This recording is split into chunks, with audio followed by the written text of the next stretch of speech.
The broadcast is now starting. All attendees are in listen-only mode. Oh, I hit a button.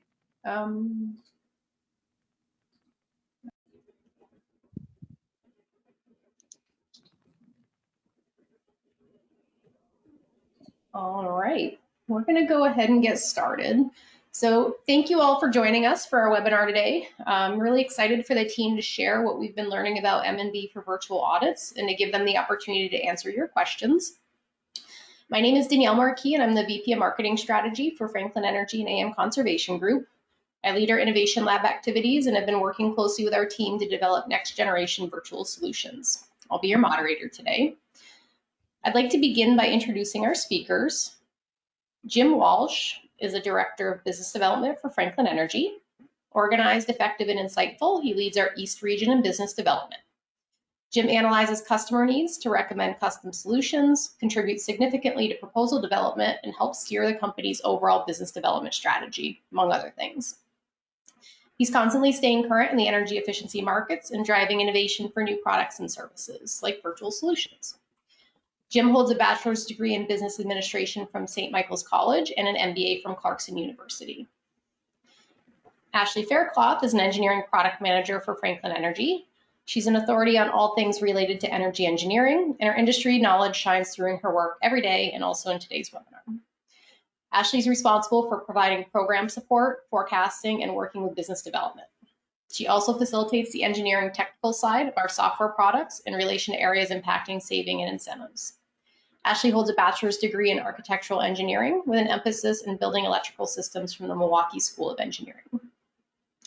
If you have questions, please feel free to add those in the question pane throughout, and I'll be monitoring that and then facilitating discussion. If it makes sense to sort of interject throughout, then I'll do that. Otherwise, we will wait to the end. And with that, I'm going to pass things over to the two of you. Get started. Thank you, Danielle, and thanks everyone for joining today. As Danielle mentioned, this has been, I guess, a little bit of an exciting time for us as we try to innovate and find new ways to serve our customer needs, not only the utilities, but their end use customers as well. As is custom with the beginning of our meetings and as a pillar to our cultural needs as a company, we'd like to start with a safety message, and this one is certainly fitting for the topic of the day. It's in regards to replacing light bulbs. So as customers have spent a significant amount of time in their home over the past, say 5-6 months, they've been doing more and more projects at home. And as they think about the safety elements of doing so, there's some points on the page that we should consider. Lights, when you first turn them off, still remain pretty hot. So make sure that they cool down before you touch them. If the light bulbs are in a high to reach place, make sure you use appropriate ladders and or step stool equipment so you're not overstretching and taking yourself off balance while you're trying to replace the bulb. When you do remove the bulb, there's a point down at the bottom here that talks about proper disposal. CFLs do need to be disposed of in a particular way, and a lot of our big box and even neighborhood hardware stores have boxes in their lobby or their entryway to help you throw away bulbs effectively and efficiently. And when you install the new bulb, make sure you check the proper wattage, because you could put that bulb back in, and this is a little bit for comfort, but a little bit for safety. Make sure you're using the right wattage, because it could either overheat the socket or just not look as bright as you need it to. Another new element, if you think on the technical side, LEDs are sometimes listed with compatibility charts for the switches that you're putting them in connection with, so you have to think of that as well. And then you turn the power back on. So as you're thinking about any home improvement projects, think about safety first. So as a company, we have for ages set out to deliver consumer-facing and utility-driven conservation programs. And that runs from residential customers all the way up through the largest commercial industrial users. And when we try to build a solution, we think about the needs of those customers. So virtual services are something that we have done for a while, but they certainly rose to the forefront of what we do on a daily basis because of the environment that we're in today. 2020 has been a challenging year, to say the least, for any of us on the phone or the computer here today. And for those we serve as customers, those we live with or near, it's been a challenging year. And with challenges comes the opportunity for innovation and the ways to solve problems in unique ways. When we think about virtual services, what we did was, and some of it was not necessarily forced upon us, but it became glaringly evident when a number of our programs could not perform the way they had historically because of the COVID shutdown. So what we did was look at the number of customers that we serve, and we broke them down into basic categories. And these are not split by any specific percentage, it's just for illustration purposes. But if you think about the available market, and we'll look at a residential program as the example, there's three main groups: those who will very easily and comfortably participate in any utility program. And then on the flip side, there's those who just aren't interested in participating in a utility program. They're either going to do it themselves or not do anything, or they just haven't paid attention. And then there's that group in the middle who can either be influenced to participate in a utility program because there's some driving factor, whether it's economics or environmental impacts, or some other, or it could be just basic comfort and need within their home that pushes them to make the decision to participate in these programs. What we've identified through customer sentiment data gathering and really doing a deep dive into the understanding the needs of those customers is that those people may have shifted into different groups. So rather than being an early adopter, they may have shifted back into those who question the program before they participate. There's also those who are traditionally very comfortable participating in these programs, but have now become reluctant to do so. And then what we may have missed in the past were those customers who were uncomfortable in participating in programs for reasons we didn't really see as front and center. And could we have identified or located more program participants in the past had we made these virtual services more easily attainable? So when we think about the development of these virtual services and how they augment existing programs or traditional program rollouts, we may have created, or we may have identified, more opportunities for utilities to identify customers in the future and get more participation in these programs by coming up with a more flexible model than the traditional direct install program. So as we think about developing this actual solution, the history of how we as a company go about building solutions is critical. And Ashley's going to talk a little bit about that in the next slide. Thanks, Jim. So us as Franklin Energy, we've been in the utility space for over 25 years. Throughout that, and very ingrained in our history, is successful work and collaboration really with evaluation companies, as well as the creation and support of technical reference manuals. We have a centralized engineering support team within Franklin Energy, and they actually work pretty much every single day hand in hand with our teams implementing programs to secure evaluation needs, to coordinate with evaluators, to review evaluations, as well as continue to support our utility clients with the technical reference manuals for each of their areas. So with that comes a pretty deep understanding of what's required for us to really realize the savings potentials and what an evaluation team is looking for from us as implementers in order to award as high of realization rates and high installation rates as we possibly can. A few of the technical reference manuals that we provide support on or author measures for review would be the MEMD in Michigan, which is their statewide deemed TRM. We assist with the Illinois TRM, and we have been working historically on the Minnesota TRM, and we also support the Wisconsin TRM. There's quite a bit of collaboration that happens with New York, as well as a few other states with their TRM development, and wherever we can support our clients in those efforts. So one of the key things with moving virtual is that we need to realize the savings when we're doing a virtual assessment or audit with a customer and they're going to be installing the products. In a traditional direct install program, we have a staff member that's installing products. We have a very comfortable position of knowing the product was installed, it was installed correctly, and it was operational. When we transition that into a customer's hands, this builds into really tapping into our understanding of evaluation and what we're going to need to do in order to protect that savings. So that brings us into the direct installation and customer journey. So the important part here is to think about these virtual services and perhaps a DIY path as an enhanced direct install experience for customers.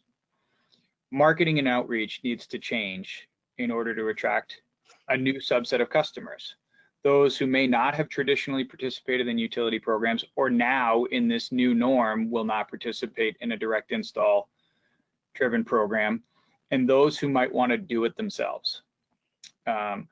As we reach out to these customers, we need to message differently, because if there's a customer who doesn't want a technician in their home, then we need to identify what they're capable of doing in a DIY capacity and what they're willing to tackle themselves. So as we market and enroll customers, we want to create a simple pathway for them to choose the next step in the process. Is that going to be having us come to their site, do a physical examination of the measures, the existing baseline measures in their home, and think about upgrade paths for those? Or are we going to do it through a video-enabled technology platform where we're going to be recording the data remotely rather than having a trained technician on site to do so? The exciting part about this is not only do we access those customers who may not have traditionally participated in a program or who have now decided that they don't want to participate in a program because of the global pandemic that we're all facing, but those who may not have participated in a program because we didn't have access, or they didn't have access to services off hours. The majority of homes in the United States that are now dual income means that there's less people home during the day, and that's been a growing challenge for field deployment teams where they can't access the customer's home during regular business hours. Now we can do so in a virtual environment and attack the first step in the process in a time that's convenient for those customers. So the important elements here is making sure that we properly assess the home in this DIY capacity. And because that's the first step in the process, it then allows us to customize a packet of measures that is sent to the customer to allow them easy access to these upgrades like they would have in a traditional DI program. And because we've identified them before sending them anything and we've customized this kit for them, we know that there's a very good chance that they'll be installed by their own means. Once the customers have the products, we offer virtual services or support to help them get these devices installed, all the way up through smart thermostats. So from the simplest of a light bulb in a fixture to a shower head or an aerator, we can support the customer's actual DIY efforts through virtual tools and solutions. And on the final step of the process, once the work is done, we can again use these virtual tools to verify that the installation has been completed the way we needed it to and the way we expected it to, and then answer any questions they have about disposal of removed measures. And through that verification process, give the utility a really comfortable guarantee that the savings has been realized, just as it would have been a traditional DI model with our trained technicians. These necessary steps ensure that we get the energy realization that we would in a traditional DI program. The intent of this is to create a parallel path and an alternate option for customers to participate in these programs who wouldn't in a traditional DI program. And we'll save some questions for the end, but I've left this up here for a little bit just so people can see the individual steps.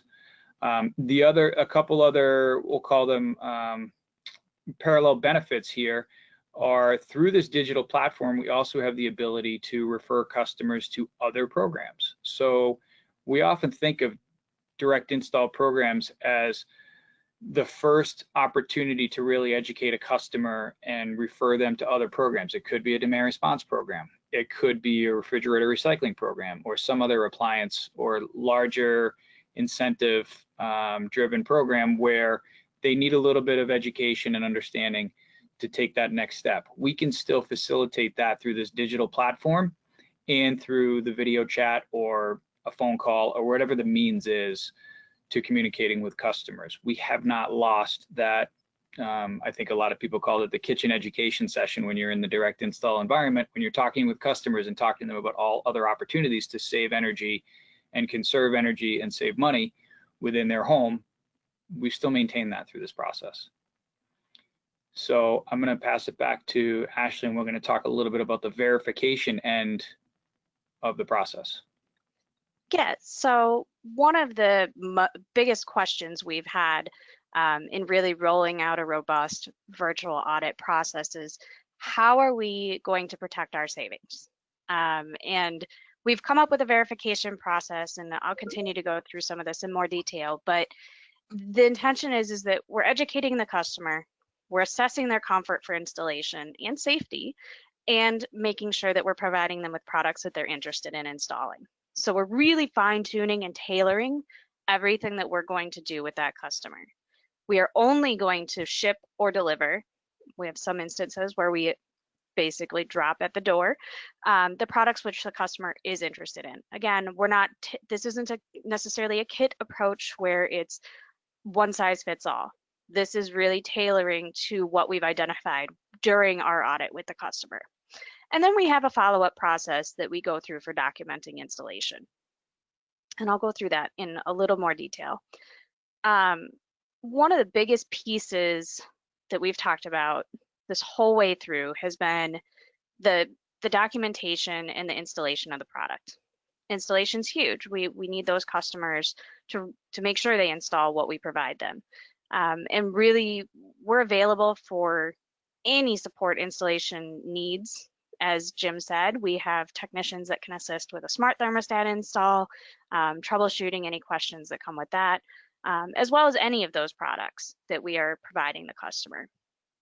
And we also have references back to manufacturer support pages and any other supporting documentation we can provide for them. Follow-up scheduling is done while we're doing the initial audit. That is already upfront to the customer that once we provide you with that product, we'll be checking in about a week to see how you're doing. That doesn't mean the customer can't call us before then if they're encountering issues, but we're setting that expectation that we have a follow-up coming, and we're going to ask them a few additional questions afterwards. That follow-up could be phone call surveys. Response cards are also part of that, web-based feedback. We try to provide multiple avenues because there's not always somebody that wants to be on the phone for a follow-up, but that they still have the opportunity to provide us the applicable feedback. And that follow-up piece with the customer is really part of that customer satisfaction, addressing concerns, questions, installation. If that customer didn't install something, why didn't they install it? Did we have a miscount, or was this maybe they overestimated their ability to reach one of their light fixtures? Maybe their ladder isn't tall enough to safely access it. So all of that is documented through our process and inspection and survey. Let me see. And I know, Jim, you were going to cover a piece in here. yeah, Ashley, one other thing too. So if we think about the practical application of this enhanced direct install model, it certainly fits in with a residential model, a multifamily model, or a small business model. And the application is used in a lot of jurisdictions in each of those customer segments. So in the multifamily side, if you consider a couple different options for support for them, if the main concern today or through the past 6 months has been exposure and bringing outside people into a multifamily property, we've done some coordination with local property managers who are essentially part of that community anyway, to help us facilitate and support customers along this journey. On the residential side, we may have to be a little bit more conservative in what measures we prescribe to the homeowner to make sure that they're fully capable. We want their buy-in to make sure that they're comfortable installing these measures. And ensuring that we've gone through these steps and checks along the process ensures that we're going to get that energy realization at the end of this process. So they're committing before they even receive products to do this verification step on the back end, because that's an essential part of this overall program and the viability of these conservation efforts in the future. Yes. And in terms of documentation, there's a couple different ways we do the verification end.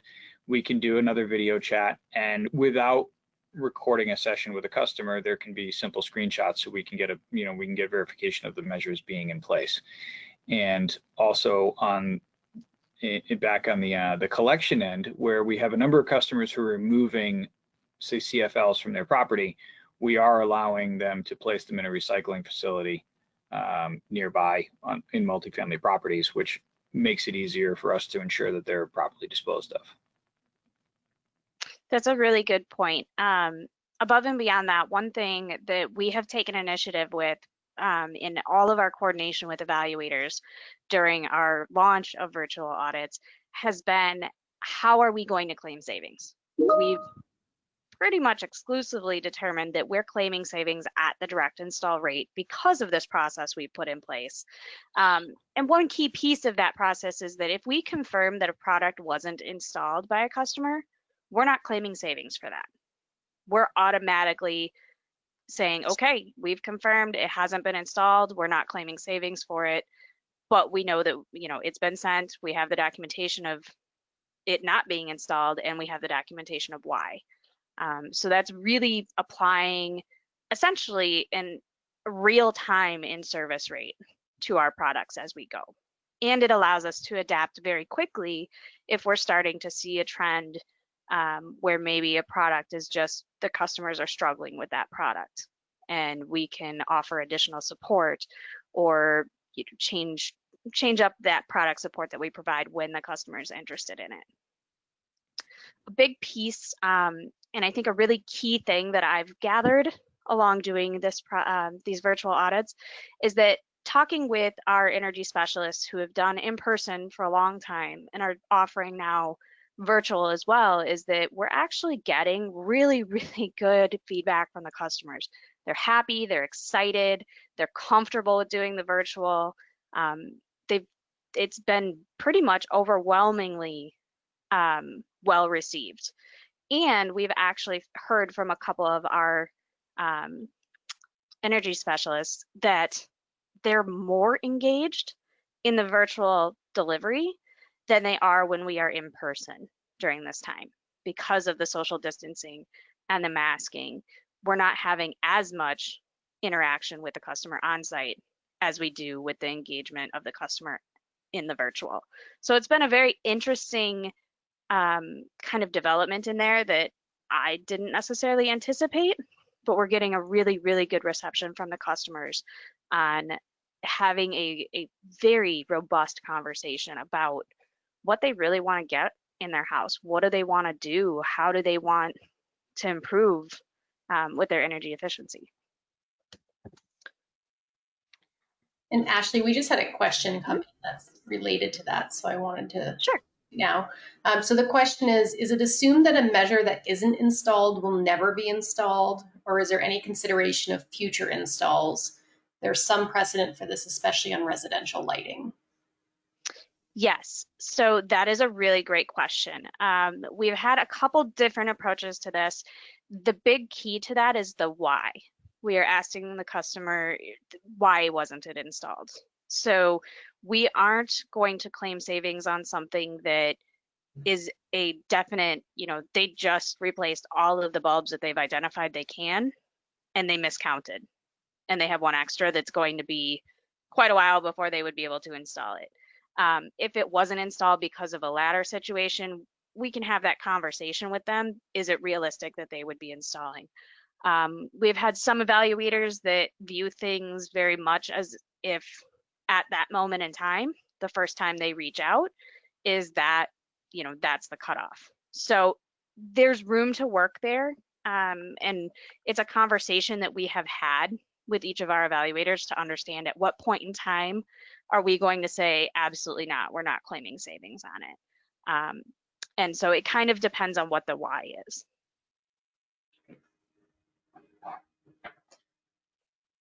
I do have some other questions, but if you guys wanted to wrap up, I can hold the others until the end. Sure.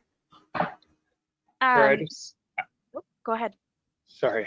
I wanted to hit on a couple other points too. So we've identified what we're creating. What we've created is an identification of a new challenge that has come from a global pandemic, but it's also a great opportunity for us to better serve all subsectors of our customer base. Now, with that comes some additional challenges that we're working through every single day. But with years of experience in this space, we've recognized very early that having these verification steps in place are key to the realization rates that make these programs successful. And the second part of that is, in order to drive the true customer experience as cleanly and effectively as possible, we've had to retrain a lot of our people.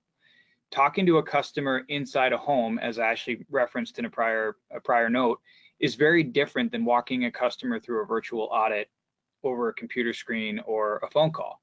So it's also exciting to retrain our technicians to become familiar with a different process. And not every technician easily transfers from the on-site work to the virtual work. So it's a fun challenge that we're embracing as a company, but it's also a great opportunity for us to deliver what these customers need and keep these programs running the way they need to. And the last point that I'll make is, if you're thinking about including virtual services, adding us to the conversation early is essential, because if the evaluation teams don't recognize all the steps and checks and processes that are in place for this type of solution, they could very easily start at a discounted realization rate, and you're fighting to get back up to that point. What we really want this to begin as is a direct install program. This is an enhanced direct install model that provides other customers access to a traditional or an otherwise traditional model. And that's really the starting point that we would love evaluators, and many of them have started at, is this is a direct install program with a parallel path. That's a really great point, Jim. We, as I had mentioned, Franklin has a centralized engineering team. We have many years of experience with coordinating with the evaluators, and we always appreciate being brought into a discussion, and we're very happy to come in and initiate this and provide our process and planning for them to review and have an open discussion about how do we claim that savings, how can we recognize the highest realization rates and the highest installation rates, and address any of their concerns up front, because you're much less likely to receive a surprise evaluation if we have all of this outlined in the very beginning. Danielle, thank you. I think there are, I have a couple questions for the audience if we can, but let's get their questions first. Yes. Yeah, I'm gonna start with this one. So are the results of virtual audits accurate enough to make major investments, or are they just operational load assessments or high-level screening? Yeah, so we're approaching the virtual audits basically, as Jim mentioned, that parallel path. It is like doing an in-home assessment. We are altering the path to doing that by prompting questions of the customer. We're asking them more about, you know, for example, with insulation, we're not having them crawl up in the attic and go measure and try to determine what their R value is. What we're doing is we're asking them, how old is your home? Have you done any major remodels? Have you had any insulation projects in the past? Based on that information, we can decide, okay, we should be recommending these projects or not. So we're really trying to do the same thing we do in person with just a modified approach by really engaging the customer in conversation about their home. The opportunities identified should remain very similar, and I would say we're probably pretty confident in the responses of those questions and the ability to move forward with major decisions after receiving that audit. Another question here. Have any of these activities been evaluated in the context of a formal third-party administered process evaluation? Since this just began this year with everything happening with the global pandemic, this particular model has not gone through a full evaluation for the end of the year or mid-year evaluation. However, all of our programs that we have been implementing this in, we have had active, engaged conversations of the process with the evaluators and have come to an agreement of how we will have them evaluated and what kind of documentation they would like to see. So it hasn't been officially evaluated in the form of an evaluation report, but it has been an active engagement with each individual program evaluator. So everybody's on the same page. And I would say we look forward to those opportunities as we progress down this path a little bit further. But the other part too, Danielle, that I'd like to point out is when we talked about the parallel paths of this dynamic model, is the ability for customers to still participate in a virtual audit, but then have a technician come on site. So we're not typically running these programs in silos or exclusively DI or exclusively virtual plus DIY. We're really, those are certainly parallel paths in the same jurisdiction. So if a customer wants to have a virtual audit done after hours in an interesting time at night, like we can do that. And then if they're not capable or willing or interested in installing the things themselves, we still have a really good assessment done so we can go out and do the direct installs ourselves. So in that particular case, we're getting this absolutely the same realization rate we would in a traditional DI. We want to give the customers that complete option of doing it the way it's comfortable for them. And we're minimizing the in-home contact and in many cases the duration of time, because we're not doing the full audit in the home. We go in, we install the products, and we leave. Sure. So it's a really, really good call out. Great. All right, so next question. Are utilities across the country applying the same M&B standards to their electrification programs that they're applying to energy efficiency programs? I can't necessarily answer the question on electrification. Everything that we have been implementing with our utilities so far is still that direct install with a virtual touch. I do see that for the most part, evaluators that we've worked with have been very much along similar paths. I don't think there's a one-size-fits-all M&B approach to utilities and evaluators, though. I'd like to think everybody thinks the same way and will implement it the same way, but without a doubt, there's going to be variants that happen there. So, Danielle, that feels like a good follow-up to a future event, right? And one of the questions I had, if we can segue for a moment, was what are the top, if we think about what we can report back to you on this exciting topic next, we'd love to solicit feedback from the audience here today to find out what elements of this solution you really want us to focus on. Because ultimately we're building these for you and for your customers. And as actively engaged as we are in collecting data from the field to fine tune these solutions, we'd love to hear what elements of it you want to explore further so we can build the next event like this effectively. And I think, I don't know if it's a perfect relationship, but the question that was just asked seems like a great follow-up topic for us to address. Great. And if you guys have any of those notes, you can add them into the chat window. You can also feel free to respond to, there'll be an email going out afterwards. Feel free to respond to that as well, and we'll catalog that feedback into planning. All right, so next question. Do you think there's any way to claim savings from a virtual audit the way we could sometimes do from an in-person audit? That is an interesting question. There's a lot of studies happening and there's a lot of interest in that. in general claiming savings from an audit because it's very tailored to the behavioral side and the behavioral impacts of those audits. We have definitely seen, again, the customer engagement relationship different with a virtual in a good way, and there's potential.